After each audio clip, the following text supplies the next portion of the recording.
বাংলাদেশ জাতীয়তাবাদী দল বিএনপি কেন্দ্রীয় নির্বাহী সাংগঠনিক সম্পাদক মহানগর বিএনপির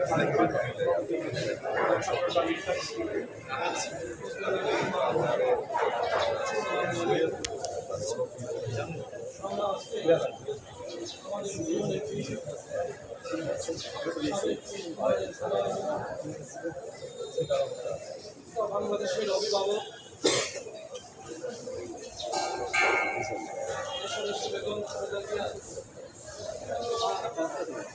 জীবন মৃত্যুর সন্ধিক্ষণে দাঁড়িয়ে রয়েছে। আমরা জন্য দোয়া করছি যে নেত্রী এই গোড়া জাতিকে গোলামীর জিঞ্জির ভেঙে মেরুদণ্ড সাজা হওয়ার পরে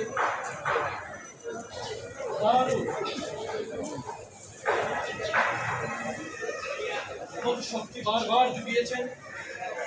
দেশের স্বাধীনতা এবং সার্বভৌমত্বের পর যখনই আঘাত এসেছে তখন নিজেই দাঁড় ফেলে দাঁড়িয়ে গিয়েছেন দেশের গণতন্ত্রের পর যখন হামলা হয়েছে দেশের গণতন্ত্র যখন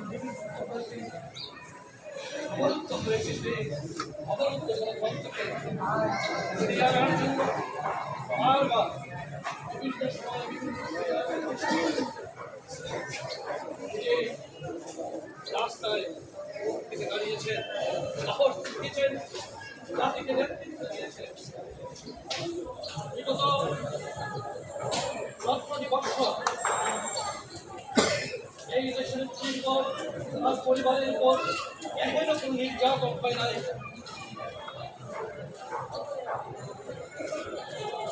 শুধুমাত্র দেশ স্বাধীনতার জন্য দেশের স্বাধীনতা এবং সার্বভৌমত্বকে টিকিয়ে রাখার স্বার্থে জীবনের এই প্রান্তে এসে সম্পূর্ণ মিথ্যা এবং ধ্বংসমূলক মামলায় ৬ বছরের অধিক সময় ধরে আজকে সেই নেত্রী সময়ের জাতির অভিভাবক হয়ে উঠেছেন। আজ বাংলাদেশের এই বিস্তীর্ণ জনপদের প্রতিটি অঞ্চলে প্রতিটি স্থানে স্থানে দল মতের ঊর্ধ্বে উঠে জাতির